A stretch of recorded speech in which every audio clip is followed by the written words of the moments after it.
ഇങ്ങോട്ട് നോക്കടാ, ഇങ്ങോട്ട് നോക്കടാ. Happy Onam, happy Onam. അവള് അവള് അപ്പം ഇന്ന് തിരുവോണാണ്. കുളിയൊന്നും കഴിഞ്ഞിട്ട് കേട്ടോ, എണീറ്റ പാടാണ്. മോള് നേരത്തെ എണീറ്റിരിക്കുകയാണ്. പൂ ഇട്ടതിന് ശേഷം എന്തായാലും കുളിക്കുള്ളൂ. പൂവിനുള്ള അറേഞ്ച്മെന്റ്സ് ഒക്കെ ചെയ്ത് കൊടുത്തിട്ട് വേണം പോയി കുളിക്കാൻ. അപ്പൊ എല്ലാവർക്കും ഹാപ്പി ഓണം. ഇത്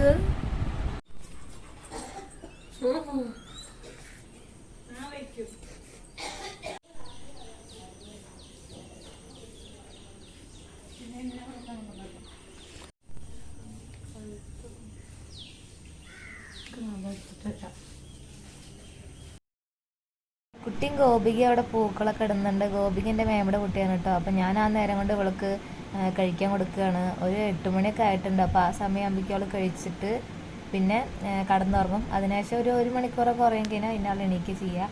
അപ്പോൾ ഞാൻ ഇപ്പോൾ അവൾക്ക് രാവിലെ കുറച്ച് അമൃതം പൊടി ഉണ്ടാക്കി കൊടുക്കും കേട്ടോ, കുറച്ച് അംഗൻവാടിയിൽ നിന്ന് കിട്ടണത്. അപ്പോഴേക്കും ബേഗി അവിടെ വന്നിരിക്കുന്നുണ്ട്. ബേഗെല്ലാം വൈകിയാണ്, പക്ഷെ ഞാൻ ബേഗാണ് നട്ട് വിളിക്കുക.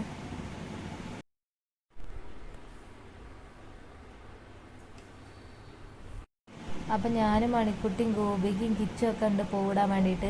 പലതരത്തിലുള്ള ഡിസൈൻ വരച്ച് വെച്ചിട്ടുണ്ട്, പക്ഷെ അവസാനം എല്ലാം വട്ടം വട്ടമായിട്ട് വന്നിട്ടുണ്ട് കേട്ടോ. ഈ കാണുന്ന ഡിസൈൻ ഒന്നും ആയില്ല.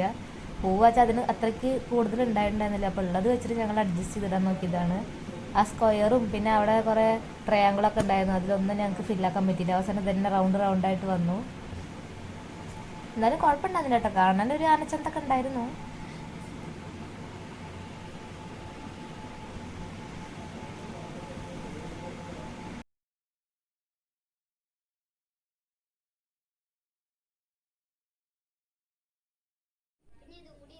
അപ്പം ഞങ്ങളുടെ പൂക്കളൊക്കെ റെഡിയായി വന്നിട്ടുണ്ട് കേട്ടോ. ഇതാണ് ഞങ്ങളുടെ തിരുവോണം ദിനത്തിലെ ഓണപ്പൂക്കളം. പിന്നെ എൻ്റെ ഏട്ടൻ അവിടെ ഇരുന്നിട്ട് പൂവൊക്കെ അരിഞ്ഞുകൊണ്ടിരിക്കുകയാണ് അവരെ വീട്ടിൽ ഓണപ്പൂക്കളം ഇടാൻ വേണ്ടിയിട്ട്.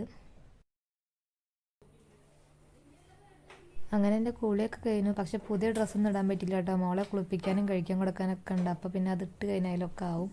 അപ്പോൾ ഞാൻ കുളി കഴിഞ്ഞ് വന്നപ്പോൾ ദോശ ഉണ്ടാക്കുകയാണ്. ദോശയും സാമ്പാറും ചട്നിയാണ് തിരുവോണത്തിന്.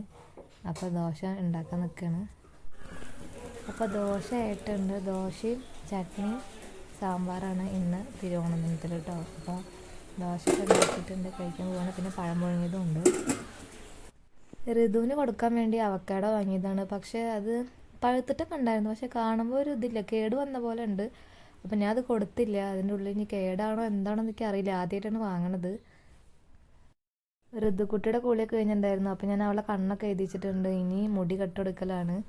അപ്പോൾ ഇന്ന് പാമ്പേഴ്സ് ഇട്ട് കൊടുത്ത്, ഇന്ന് പിന്നെ ഓണല്ലേ, പുതിയ ഡ്രസ്സിലായിട്ട് കുറച്ചേരെങ്കിലും ഇട്ട് നിന്നോട്ടെ വെച്ചിട്ടാണ്. അല്ലെങ്കിൽ ഞാൻ അങ്ങനെ യൂസ് ചെയ്യലൊന്നുമില്ല, ഞാൻ ക്ലോത്ത് ഡയപ്പറാണ് യൂസ് ചെയ്യൽ. അപ്പോൾ അത് ഉണങ്ങിയിട്ടുണ്ടായിരുന്നില്ല, അതുകൊണ്ടാണ് ഡയപ്പർ ഇട്ട് കൊടുത്തിട്ടുണ്ട്. അപ്പോൾ ഞാൻ അവൾക്ക് മുടി ഉള്ളത് പിന്നിക്ക് കെട്ടിയിട്ട് അതിൽ മുല്ലപ്പൂ വയ്ക്കാമെന്നാണ് വിചാരിച്ചത്, പക്ഷേ മുല്ലപ്പൂ ഉണ്ടായിരുന്നില്ല. അപ്പോൾ അതുകൊണ്ട് തെച്ചിപ്പൂ അമ്മ ഉണ്ടാക്കി തന്നിട്ടുണ്ടായിരുന്നു, അപ്പോൾ അത് വെച്ച് കൊടുക്കാൻ വെച്ചിട്ടാണ്. കണ്ണെഴുതണമെന്ന് ഒതുങ്ങി നിന്നുണ്ടാവില്ല കേട്ടോ. അപ്പോൾ ഞാനുള്ളത് വെച്ചിട്ട് അങ്ങനെ എഴുതി കൊടുത്തതാണ്, അത്ര വൃത്തിയായിട്ടൊന്നുമില്ല. പിന്നെ ഉള്ള പൂവും തലയിലുള്ളത് വെച്ച് കൊടുത്തു. 2 ഡ്രസ്സ് ഉണ്ടായിരുന്നു, ഏതിട്ട് കൊടുക്കേണ്ടതെന്നുള്ള 2 ഇട്ട് കൊടുക്കണമായിരുന്നു. ഇത് അവൾക്ക് ഫസ്റ്റത്തായി വൈക പിടിച്ചിട്ടുള്ളത് അവളുടെ 28 അടിച്ചതാണ്, പക്ഷെ അന്ന് അവൾക്ക് കറക്റ്റ് അല്ലായിരുന്നു. ഇപ്പോഴും കറക്റ്റല്ല പറഞ്ഞാൽ കഴുത്തിൻ്റെ ആ ഭാഗം അങ്ങനെ ലൂസായി പോവായിരുന്നു. പക്ഷെ ഞാൻ ആദ്യം അത് ഇട്ട് കൊടുത്തു. രണ്ടാമത് അവൾക്ക് അവളുടെ മേമ പാപ്പും കൂടി എടുത്തു കൊടുത്ത ഡ്രസ്സ് ഉണ്ടായിരുന്നു, അതാണ് അവൾ എന്നിട്ട് ഓണത്തിന് ഇട്ടത്. അപ്പോൾ വൈകി അതിൻ്റെ ഇടയിൽ ക്യാമറയിൽ വന്ന് ഇങ്ങനെ നിൽക്കുകയാണ്.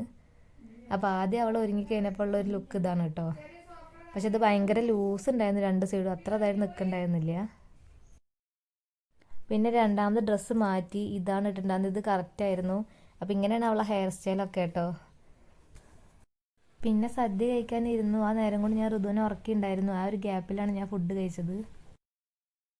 ഉച്ചയ്ക്ക് ശേഷം പിന്നെ നിധിയേട്ടൻ വന്നിട്ടുണ്ടായിരുന്നു. അപ്പോൾ ഞാൻ ഏട്ടൻ്റെ എൻഗേജ്മെൻറ്റിന് വേണ്ടിയിട്ടുള്ള പൂ വാങ്ങാൻ പോയി, ഞങ്ങൾക്ക് വയ്ക്കാൻ വേണ്ടിയിട്ടുള്ളതായിരുന്നു കേട്ടോ. അപ്പോൾ അത് വാങ്ങാൻ വേണ്ടി പോവാണ്. പട്ടാമ്പിലൊക്കെ ഭയങ്കര ബ്ലോക്കാണ്, കുറേ ടൈം എടുത്തിട്ടാണ് വീട്ടിലേക്കൊക്കെ തിരിച്ചെത്തിയത്.